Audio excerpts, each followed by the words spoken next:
23 जून 2018 तकरीबन दोपहर के 1 बजे दिल्ली कैंट मेट्रो स्टेशन के पास एक औरत का बुरी तरीके से एक्सीडेंट हुआ था। वहां पर से आते जाते लोग उस औरत को देखते हैं और सबसे पहले पुलिस को इन्फॉर्म करते हैं। अब पुलिस और एम्बुलेंस दोनों उस जगह पे आते हैं और उस औरत को एम्बुलेंस में हॉस्पिटल लेके जाया जाता है, लेकिन उसी बीच में पता चलता है कि उसकी डेथ हो चुकी है। जिसके बाद पुलिस उस औरत की बॉडी को प्रॉपरली इन्वेस्टिगेट करती है, लेकिन पुलिस को उस औरत की बॉडी से कोई भी आईडी प्रूफ नहीं मिलता। जिसके बाद पुलिस उसकी बॉडी को पोस्टमार्टम यानी कि ऑटोप्सी के लिए भेज देती है। अब नॉर्मली देखने से तो ये ऐसा लग रहा था कि जैसे ये कोई हिट एंड रन केस है, लेकिन अगर मानो हिट एंड रन भी होता तो उस औरत के साथ उसकी आइडेंटिटी तो जरूर मिलती, लेकिन ना ही उसके साथ उसका फोन था और ना ही कोई आईडी प्रूफ। और इसी चीज की वजह से पुलिस को काफी ज्यादा शक हो रहा था। जिसके बाद पुलिस उस औरत की तस्वीर खींच के आजू बाजू के सारे थानों में सर्कुलेट कर देती है कि अगर कोई भी व्यक्ति उस औरत की तलाश में आए तो वो सीधा पुलिस को इन्फॉर्म कर दे। जिसके बाद 23 जून 2018 तकरीबन शाम के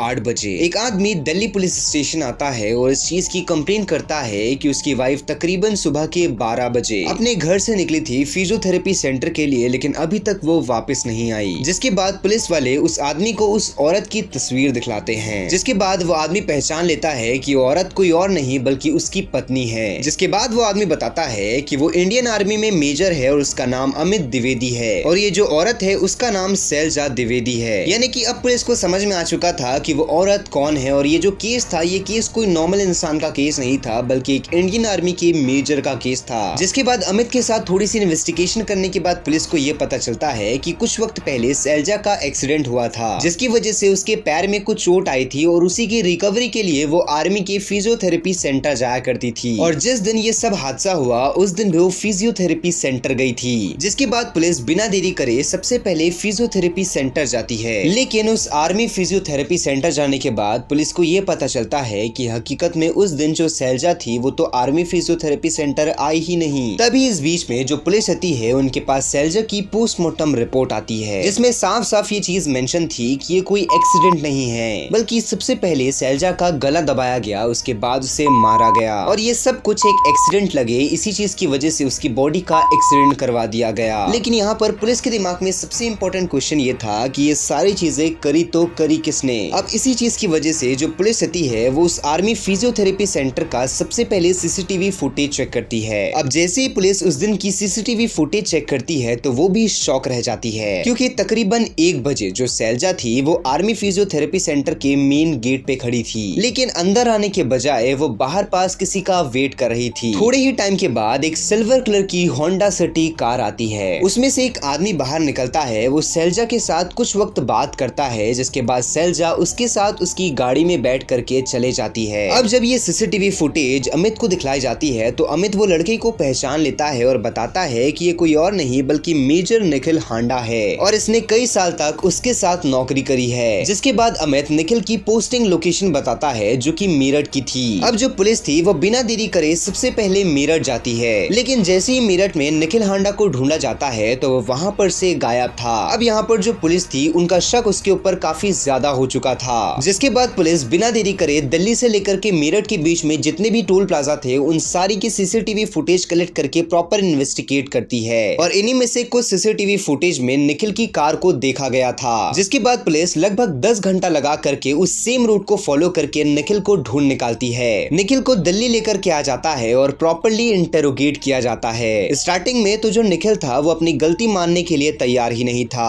वो ये कह रहा था कि ये गाड़ी ना ही उसकी है और ना ही वो शैलजा को जानता है, लेकिन पुलिस जैसे ही उसके सामने सारे के सारे प्रूफ्स रखती है तो वो सामने से अपनी गलती एक्सेप्ट कर लेता है। वो ये बताता है कि हाँ उसने ही शैलजा को मारा है। 23 दिसंबर 2018 उस वक्त तकरीबन 1 बजे वो आर्मी फिजियोथेरेपी सेंटर आया था शैलजा को पिक करने के लिए। जिसके बाद वो उसे एक सुनसान जगह में लेकर के जाता है, उसका गला दबा करके उसे मार देता है, और ये सारी चीजें एक्सीडेंट लगे इसकी वजह से वो उसे एक एक्सीडेंट का रूप दे देता है ना। वो पुलिस उससे ये पूछती है कि तुमने ये सारी चीजें क्यों करी, तो उसका जवाब ये था कि जो निखिल और अमित थे ये दोनों की पहले पोस्टिंग नागालैंड में थी, और वहीं पर जो अमित और निखिल थे ये दोनों आपस में दोस्त बन जाते हैं। इनकी दोस्ती काफी अच्छी हो जाती है, और इसी चीज की वजह से जो निखिल था वो अमित के घर आता था खाना खाने के लिए, और उसी बीच में जो अमित की वाइफ शैलजा थी उससे निखिल की मुलाकात हो जाती है। धीरे धीरे ये दोनों आपस में दोस्त बन जाते हैं, इनके नंबर शेयर्स हो जाते हैं, ये दोनों एक दूसरे से बात करने लगते हैं और कुछ ही वक्त के बाद ये दोनों रिलेशनशिप में आ जाते हैं और इस चीज के बारे में बिल्कुल भी खबर अमित को नहीं थी। लेकिन तकरीबन 2 से 3 साल के बाद ये दोनों की पोस्टिंग अलग अलग जगह हो जाती है। अमित की पोस्टिंग दिल्ली में हो जाती है और वहीं पर जो निखिल रहता है उसकी पोस्टिंग मेरठ में हो जाती है। अब इसी चीज की वजह से ये दोनों अक्सर मिला नहीं करते थे, तो ये दोनों वीडियो कॉल में बात किया करते थे। तभी एक दिन जो निखिल और शैलजा थे ये दोनों आपस में वीडियो कॉल में बात कर रहे थे,